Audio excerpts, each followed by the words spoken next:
for this. Okay. So this is still sa atoms, ions, and molecules. So last time we discussed the different things that are included in the study of the atoms, ions, and molecules. So we ended with the study of the ions, and I have presented to you the different ions that we have, especially those elements that have two charges. Nakikita nyo naman sa screen. And for the naming and making of chemical formula, it is very important for you to know whether they are metals, non-metals, or even semi-metals or metalloids. Sa laboratory, we'll have class a more detailed discussion of that. But for the meantime, let's talk about chemical formulas. When you say chemical formulas, they express the composition of molecules or ionic compounds in terms of chemical symbols. So again, we will be using chemical symbols here, and we will really show how many atoms are present in each element for a molecule or a compound. So we ended our discussion with the differentiation of molecular formula and empirical formula. So always remember, when you say molecular formula, this is class the true formula for our chemical compounds. Bakit siya true? Kasi this will show you the exact number of atoms sa elements na nandoon sa compound mo. While ang empirical formula, this is class the simplified formula. Kung sa mathematics pa, nire-reduce natin siya into lowest term. So ang ipapakita lang ni empirical formula are the elements present in the compound, pero it will not show you the exact number of atoms. So for example, you have, maraming nadi-disconnect. Mahina ba internet connection? I-ano muna natin sila, admit. Okay. So for example, you have here C4H6. This is the molecular formula for butane. You're familiar with butane, right? Are you familiar with butane? Yes, yes, lutuan, ma'am. Ginagamit magluto na gas. Okay? So nabibili lang siya, 'di ba, ang butane natin. The chemical formula for butane is C4H6. It contains 4 atoms of carbon and 6 atoms of hydrogen. Molecular formula niya 'yan kasi number 1, pinapakita sa inyo na ang mga elements na nandyan, carbon and hydrogen, and at the same time, pinapakita dyan kung ang exact number ng bawat atom. So, kailangan muna ng 4 na carbon and 6 hydrogen para mabuo si butane. Pero pag sinabing empirical formula class, we will be going to reduce this, simplify this one. So, just like what you are doing in mathematics, that you are looking for the common factor, ganun din ang gagawin natin pag ipipredict natin si empirical formula. So, for butane, C4H6, what do you think will be the common factor between 4 and 6? 2. 2. Okay, the common factor here is 2. So, what are we going to do? Let's reduce this one using 2 as the common factor. So, 4 divided by 2 is 2, syempre. So, this becomes now C2. And then, 3 divided by 2 is, 6 divided by 2 is 3. So this becomes now C2H3. So this one now is the empirical formula for butane. This is the simplest form or simplest formula. We have reduced the number of atoms. So this is not really the true formula class. The simple formula lang ito for butane. So this will not show you the correct and exact number of atoms for each element in the compound. So I hope nakita nyo ang difference. Any question between molecular and empirical formula? Pag sa naming, need po ba i-reduce? No. Sa naming, we will always be using the molecular formula. So, saan magamit ang empirical formula, ma'am? Okay. There are really instances that ang hinihingi ang empirical formula. So in our class, I don't really use empirical formula that much kasi mahirap siyang i-identify because it will not give you the exact number of atoms. So mahihirapan tayo mag-name with the empirical formula. So in this class, I'll just show you the difference between the two, but always tayong gagamit ng molecular formula. I don't know with them why there are people na fund between using empirical formula na medyo mahirap siya. Hindi mo siya ma-predict kung ano dapat ang totoong formula niya kung gagamit ka ng empirical formula. Kasi class, when you know the molecular formula, you can actually predict the empirical formula. You just simplify or reduce. Pero that's not true the other way around. If you know the empirical formula, we will not know what is the molecular formula. Kaya na-reduce siya. So hindi natin alam ano ang totoong identity ng substance na yan. So we don't use that much the empirical formula. Now we have molecular models just to present the chemicals that we have, especially in organic compounds. Even organic compounds, we still use molecular models. So yung pinipresent ko sa inyo, most of the time is called molecular formula. So again, molecular formula will show you what elements are present, and number two, how many atoms of each element are present in the compound. So just like when you say hydrogen molecule, the molecular formula will be H2. So si hydrogen, di ba, is a member of the beach of the diatomic molecules. Kaya may 2 siya dyan. Or pag sinabing water, water is H2O. So that's the molecular formula.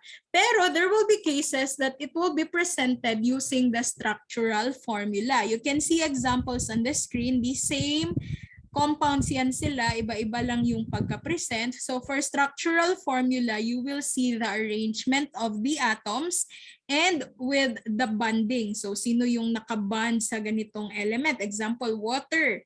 So oxygen is in the center, and on both sides of the oxygen, hydrogens are bonded.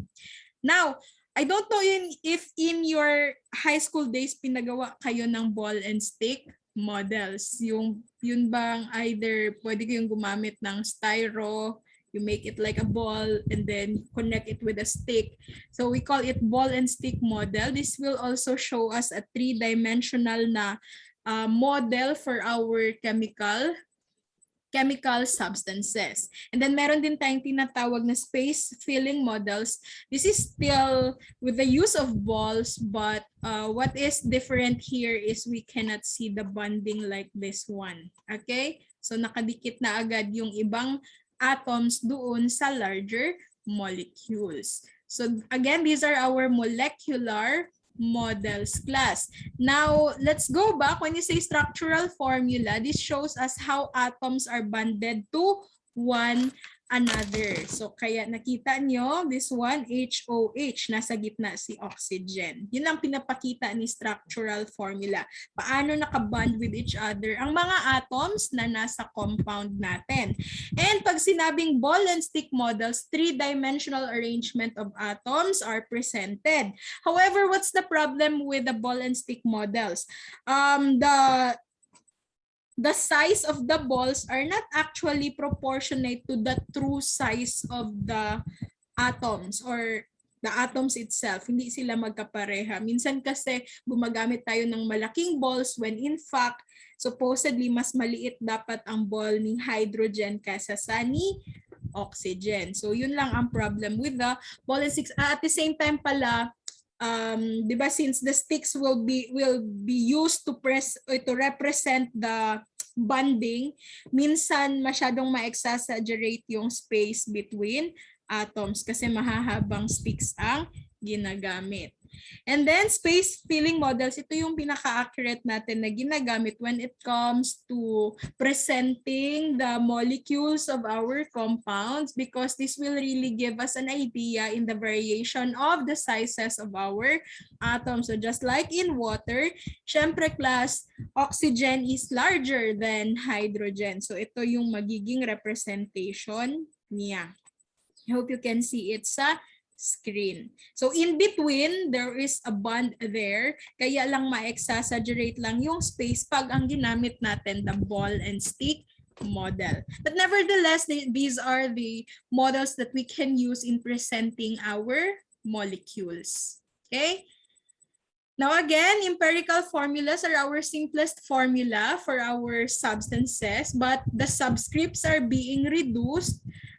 Hindi na sila magre-represent ng exact number of atoms present in the formula or in the chemical substance. So sinabi ko kanina, if we know the molecular formula, we can also predict the empirical formula just by reducing the formula. So, kukunin natin yung common factor. But the reverse is not true kasi if we know the empirical formula, we cannot actually predict the molecular formula. We will not know ilan ba talaga ang exact number of atoms ang present dyan sa chemical substance mo. So, always remember, we will use the molecular formulas in our class para true formula talaga. Okay? Now, formula of ionic compounds. Tinuro ko ito sa laboratory. I hope yung group 2 nag-lesson din kayo kay Ma'am Charm on how to make the formula of ionic compounds. So, class, ionic compounds lang man ito. Ang kailangan kasi ninyong malaman when you write the chemical formula, the first thing that you need to do is to evaluate first whether the compound has metal and kung puro lang siya non-metal. Again, metal plus non-metal or non-metal plus non-metal. Yun yung una ninyong i-evaluate. So kung may metal ka dyan and then may non-metal or kung hindi man non-metal, polyatomic ion, dito yan siya nabibelong sa ionic compounds. Pero kung pag-evaluate nyo lahat ng components ng substance natin is ay non-metal lang siya lahat, ang tawag natin dyan molecular compound. Okay, I hope that this is clear sa inyo. So let's talk about first the ionic compounds. If we write the chemical formula, our guideline is to, di ba, unsa akong gingon sa inyo ha, write the symbols. Again, write the symbols. You write the symbol of the metal. You also write the symbol of the non-metal. Or if it is a polyatomic ion, then write the symbol of the polyatomic ion. Number 2, write their charges. Ano nga ang sinabi ko sa inyo pag sa charges? How do you predict the charges of our elements? Sa group, ma'am. Okay, sa group sa periodic table. So we will have more of that sa laboratory. Kung anong group sila na belong sa periodic table, yun yung magiging charges nila. And then, after that, let's add the charges. So pag the sum, ang pag-add natin, ang sum niya is not equal to 0, we will do the crisscross. But if the sum is equal to 0, then we just have to combine the symbols of the element. So let's have an example. So example, we have here potassium bromide. If you look at the periodic table class, potassium is a metal and bromine or bromide is a non-metal. So definitely this is an ionic compound. And what are we going to do to identify the correct chemical formula? Write their symbol. So symbol for potassium is K, and for bromine, it's Br. And then the next step is you have to write their charges. So potassium class belongs to group 1. So group 1A siya, di ba? Sa baba siya ni lithium. So ang charge niya ay positive 1. Tapos si bromine, nasa group 7A. Tapos ang mga elements na nasa group 7A, ang charge nila ay negative 1. And then after that, let's get the sum. So positive 1 plus negative 1 is equal to 0. So we don't need to do crisscross here. We just need to combine the symbols. That is why the correct chemical formula for potassium bromide is KBr. Now that is also true for aluminum oxide. So on the screen, you will see aluminum oxide. Aluminum is a metal, oxygen or oxide is a non-metal. So if we write the chemical formula, just write the symbols. This is Al and oxygen is O. And then, identify their charges. Aluminum is, asa dapit sa periodic table, nasa group 3. So, kung group 3 siya, positive 3. And then, oxygen, nasa group 6.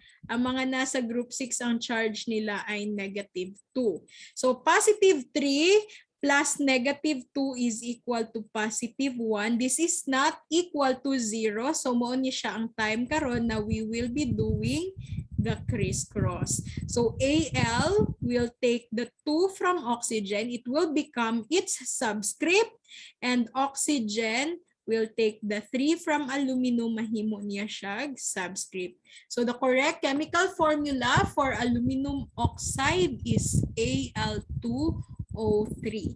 Any questions? Sino pa dito ang nalilito when it comes to making chemical formula of our ionic compounds? We're talking about ionic compounds ha. Sa laboratory na lang si molecular. Wala pangutana. So I think that's all for the lecture. Hanggang dyan yung exam natin, class. Hanggang dyan ha, we are done with the atomic theory, the structure of the atom, atomic number, mass number and isotopes, the periodic table, the molecules, and even the chemical formula. Before ta mag-end, wala na ipangutana about making the chemical formula of our ionic compounds? I think wala na. So, let me